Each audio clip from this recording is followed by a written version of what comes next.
का स्वागत टोक्यो में करने भारतीय समाज के समुदाय के ये लोग यहाँ न्यू ओटानी होटल टोक्यो में इकट्ठा हुए। प्रधानमंत्री के साथ आपका थोड़ा सा इंटरेक्शन हुआ, थोड़ा सा बताएं उसके बारे में, फिर बताएं। प्रधानमंत्री आने से हम लोग 10 दिन पहले से एक्साइटेड हैं। We all are a group of a member of HSS and we are so excited. भारतीय समुदाय में एनर्जी आई है प्रधानमंत्री, बहुत एनर्जी आ गई है। जब मोदी जी आते हैं तो एक ऑरा बन जाता है और जो ऊर्जा जो उनके अंदर है वो ऊर्जा सब भारतीयों में, ये विदेशों में सबके अंदर आ जाती है और वो जो ऊर्जा है हम सब जगह फैलाने चाहते हैं।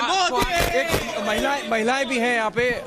आप मोदी जी आए, आप उनको हेलो कर पाए? बिल्कुल, मोदी जी आए, इस बार सबसे मिलके गए हैं। उस तरफ आए, हमें लगा शायद हम नहीं मिल पाएंगे, बट हमें इतनी अच्छा लगा। मोदी जी फिर लास्ट में आते आते हमसे मिलके गए, छोटी बच्ची से भी मिले, उससे उसका नाम पूछा और हाथ मिलाया। इनसे मिले। क्या बात हुई आपकी मोदी जी से? मोदी नाम पूछा इससे उन्होंने। क्या बोले मोदी जी ने मुझे कुछ बोला नहीं, बट आके हाथ मिलाया, वो बहुत बड़ी बात हुई। और मोदी को मैंने आशीर्वाद, वो बहुत अच्छा लगा। एक्चुअली वो फीलिंग ना प्राइम मिनिस्टर से वैसे मिलने का I can't express. Modi ji personally मिलके आए, मोदी जी पूरा हाथ लगा बेटा दिया, बहुत अच्छा लगा। मतलब मोदी जी से वंदे मातरम हम बोलेंगे, मोदी जी की जय हो, he is the best PM of the world. आपने क्या किया? आपने क्या, आपका नाम क्या है? शिवांश। आपने क्या किया जब मोदी जी आए? उन्होंने वो इसलिए बोला कि the best PM in the whole world. हाँ, बोलो बेटा, आपने जो बोला। मैंने बोला था you are the best PM in the whole world और उन्होंने फिर मुझे आशीर्वाद दिया। मोदी जी से बेहतर पीएम कोई हो ही नहीं सकता है। प्रधानमंत्री मोदी अपने होटल पहुंचे हैं अपने 2 दिवसीय जापानी दौरे पर और उनका स्वागत भारतीय समुदाय ने यहां सुबह सुबह आकर किया है। National Security Advisor Jake Sullivan has made a comment just a while back saying that President Biden would have a straightforward communication with Prime Minister Modi. This was in the context of our position on Ukraine, perhaps. You think that West's push to get India more neutral or perhaps more towards their side is still there, that pressure is still there? India has a side and it is its own side. So therefore India will remain on its own side. It will take care of its own national interest. It will see where it should fit in and then it will decide how to fit it in. Quad Leaders Summit, 4th since last Jan when President Biden took over, 2nd in person. Quad again becoming relevant, gaining some salience, and India on that diplomatic high table. How you see that vantage from here in Tokyo? This is a wonderful news which is happening, and many of the issues which have been discussed, positive issues in particular, have been taken up by Quad leadership, all the 4 countries together, and they are working with other countries as well. So if I look at briefly, that peace, security, rule of law and navigation, free navigation of seas is what it all makes Quad a success story. Here it's not targeted against a country.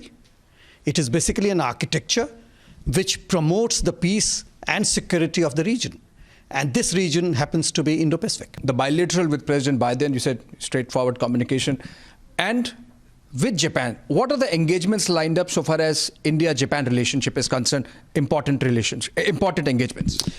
So when I look state-to-state relationship or engagements, then there will be bilateral with the Prime Minister of Japan, and there will be an intimate dinner between the 2 leaders, that is Prime Minister Shri Narendra Modi and the Japanese Prime Minister.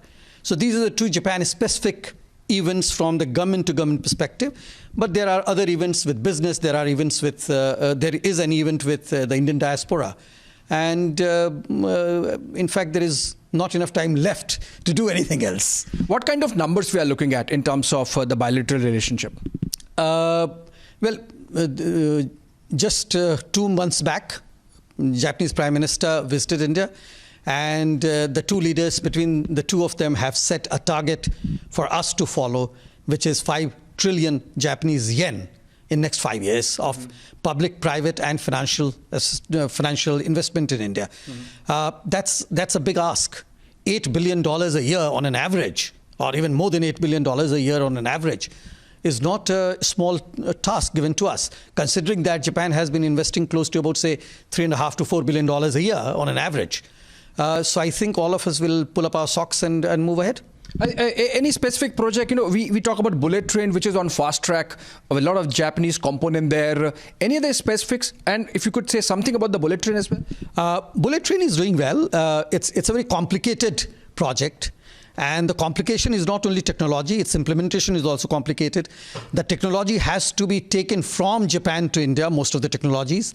India has to prepare the groundwork for getting the Shinkansen, which is the high-speed railways, working in India.